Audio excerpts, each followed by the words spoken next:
À Nandy, en Seine-et-Marne, chez Louane, Ryan, Stella, Naël et Rose, il y a un petit bruit incongru qui fait beaucoup rire.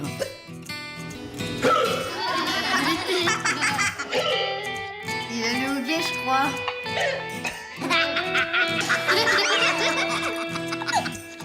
Et en vrai, qui parmi vous a déjà eu le hoquet? Moi. Oh, moi aussi. D'après vous, ce petit bruit, il vient d'où?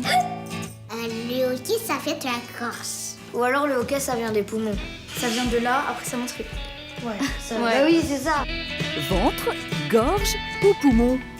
Pour le savoir, direction l'Institut Mutualiste Montsouris avec le docteur Martine Guéraud, interniste. Avant de comprendre le hoquet, il faut comprendre comment fonctionne la respiration. L'air pénètre dans les poumons en passant d'abord par ce qu'on appelle les fosses nasales, on a nos deux narines, la bouche aussi, bien sûr. Ensuite, le larynx. C'est le mécanisme de l'inspiration. À chaque fois que nous inspirons, un muscle très puissant, le diaphragme, se met en mouvement. Regardez comment. Ceci est le diaphragme, dont je rappelle qu'il est le muscle de l'inspiration. Et on schématise les poumons par ce ballon. Et là, au moment de l'inspiration, le diaphragme s'abaisse, les poumons se remplissent d'air.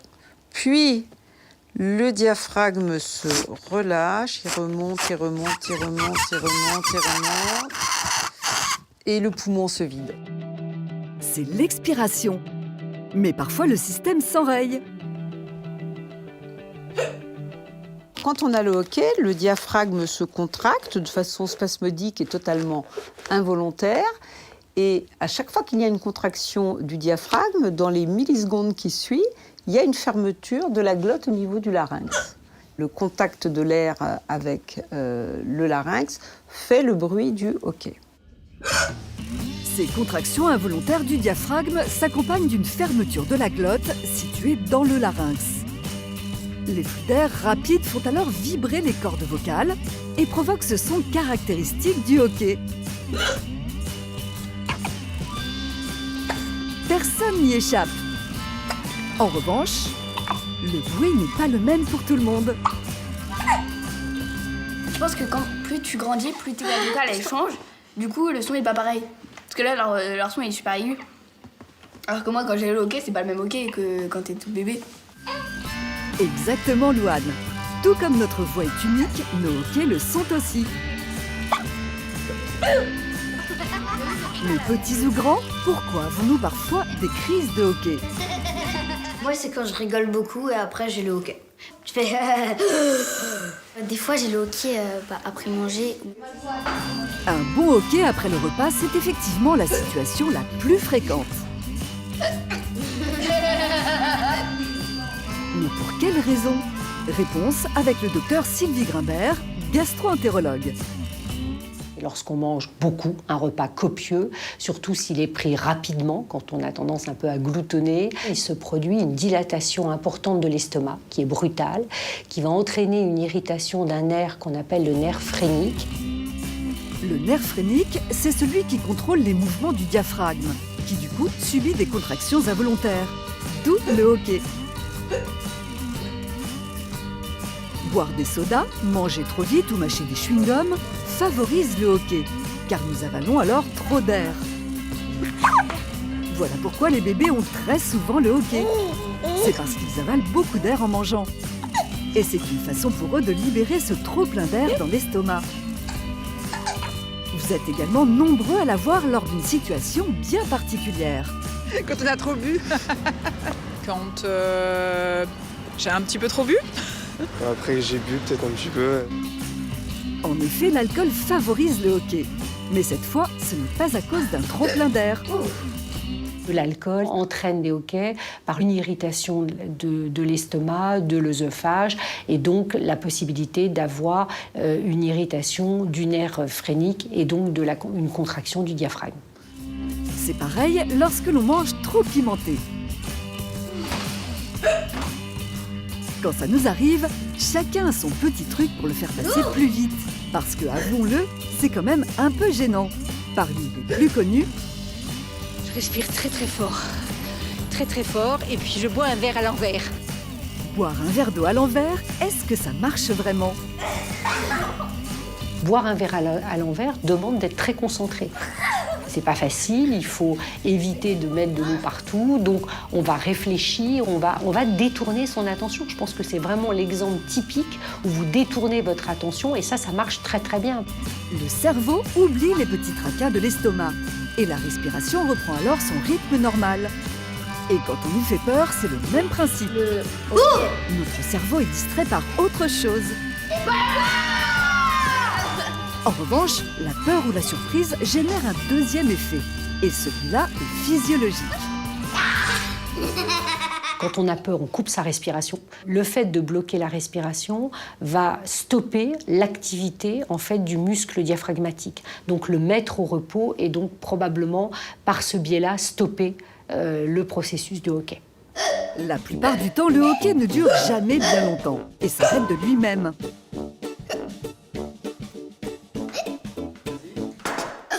Moi, quand c'est le hockey, ça dure 30 secondes. Pour moi, le hockey, ça dure 1 heure. Mais parfois, il peut durer très longtemps. Regardez cette femme. Elle souffre d'un hoquet ininterrompu, 7 jours sur 7, jour et nuit, et cela dure depuis 11 ans. Ah bon? C'est énorme. Les cas de hoquet chronique sont graves, mais très rares. Ils sont dus à une affection abdominale ou nerveuse. Si votre hoquet dure plus de 48 heures, n'hésitez pas à consulter un médecin. Même chose s'ils sont trop fréquents.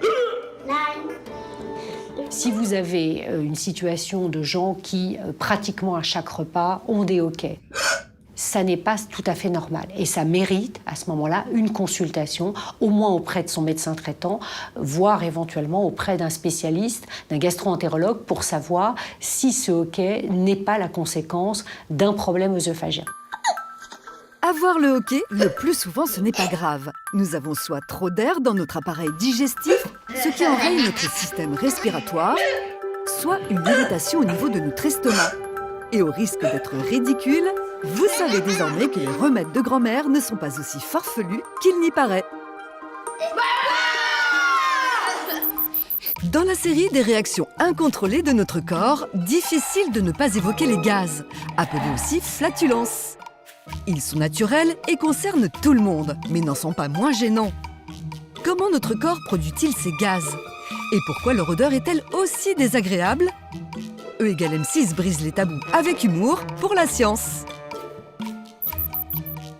Cet après-midi, Joao Philippe, sa sœur Eva Jewel et leurs amis s'amusent beaucoup avec de simples ballons. C'est comme ça que quelqu'un y pète.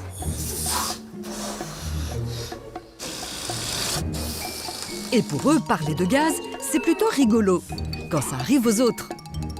C'est un peu embarrassant pour des personnes de péter en public.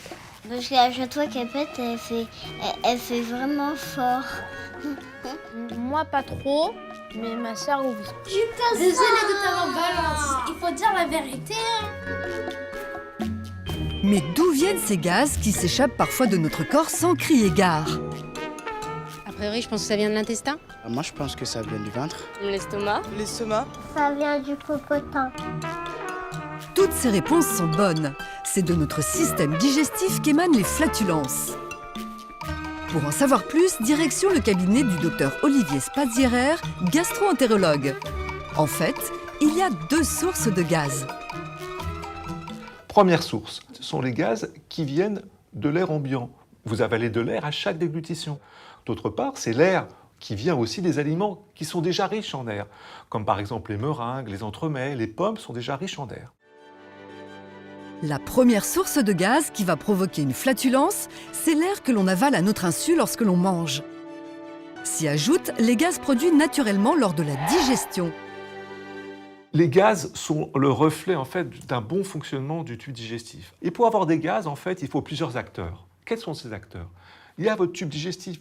Le deuxième acteur, c'est votre microbiote, la flore au niveau du côlon. Ça fait des milliards de bactéries. Les aliments que nous mangeons sont traités par notre système digestif. Ils passent par notre estomac, ensuite notre intestin, puis notre côlon où les bactéries les dégradent, ce qui déclenche inévitablement des réactions.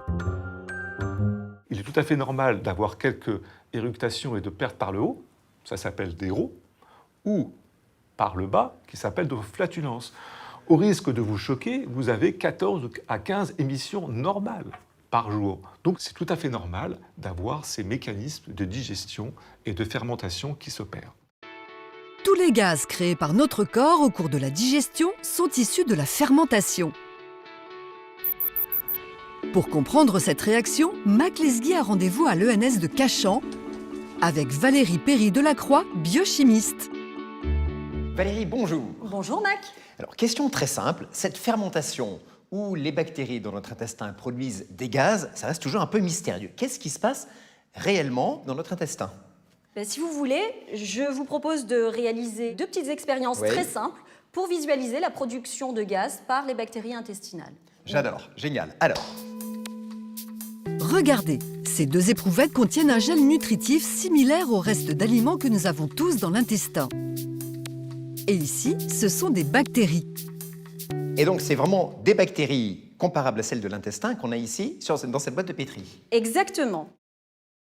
Notre spécialiste dépose ces bactéries bien au fond de l'éprouvette, où il n'y a pas d'air.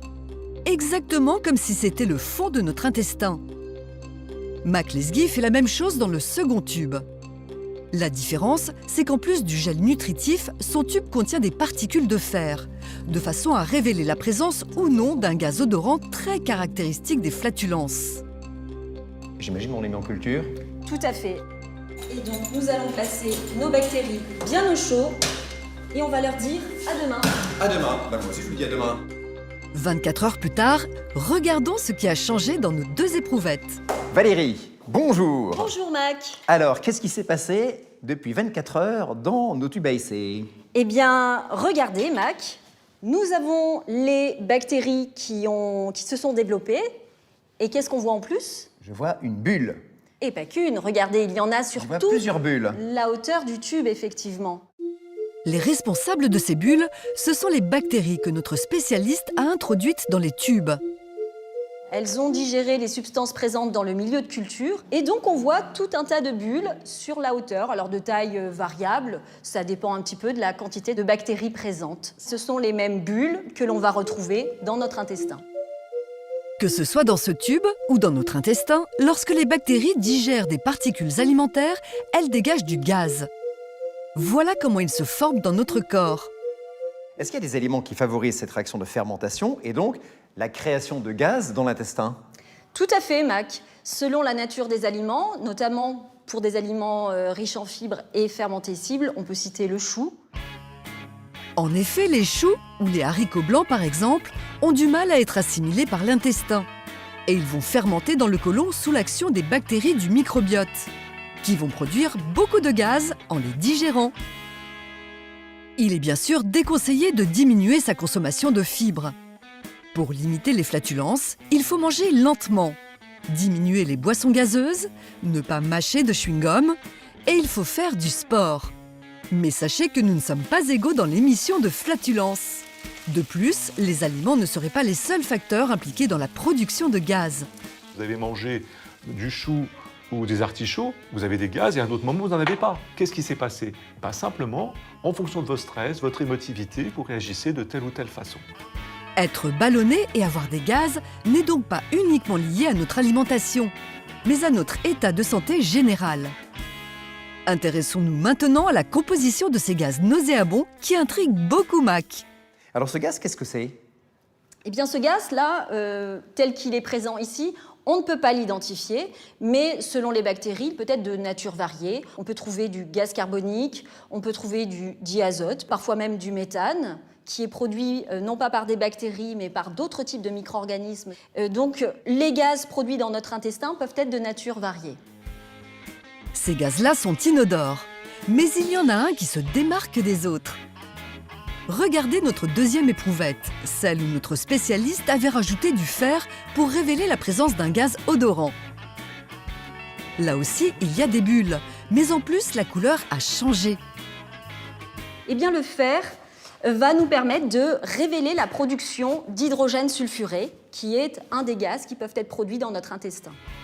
Le fer a changé de couleur, car il s'est oxydé. Cela signale la présence d'hydrogène sulfuré, un gaz qui a une odeur très désagréable. Alors, hydrogène et soufre, c'est cette odeur d'œuf pourri caractéristique. Exactement. Les protéines de nos aliments, comme la viande rouge ou les œufs, contiennent du soufre.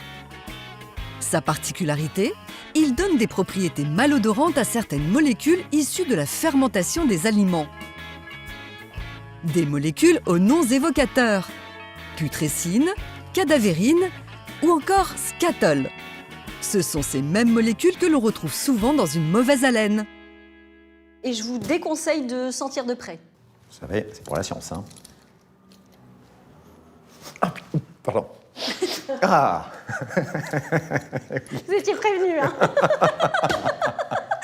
Je vous l'avais dit, hein. Oh la vache. Ah mais c'est un truc de fou, hein. Qu'est-ce que ça pue? Bah, écoutez, merci beaucoup Valérie pour cette démonstration éclairante et odorante, vous le dire aussi, hein. Exactement. Vous l'aurez compris, avoir des gaz qui ne sentent pas très bon, c'est normal. C'est même le signe que votre système digestif fonctionne bien. N'est-ce pas les enfants? Et des fois, un jour j'ai pété, mais c'était chez moi. Des fois, ça fait du bien. Il n'en reste pas moins qu'avoir des gaz quand on est en public, ce n'est pas très agréable. Alors, se retenir, est-ce mauvais pour notre santé? C'est pas gravissime de se retenir. Il va y avoir une accumulation de gaz qui va se produire. Il y a des gens qui ne supportent pas du tout la distension. Il vaut mieux avoir des gaz plutôt que de souffrir horriblement de douleur abdominale. Joao Philippe, lui, a trouvé la solution. Et moi, des fois, si j'ai envie de péter en public, je fais un peu silencieux. Et après, ça soit très mauvais. Notre corps, notamment notre système digestif, est une petite usine qui tourne à plein régime. Et forcément, il y a des gaz qui s'échappent. Si ça vous arrive, rassurez-vous, c'est peut-être aussi le cas de votre voisin.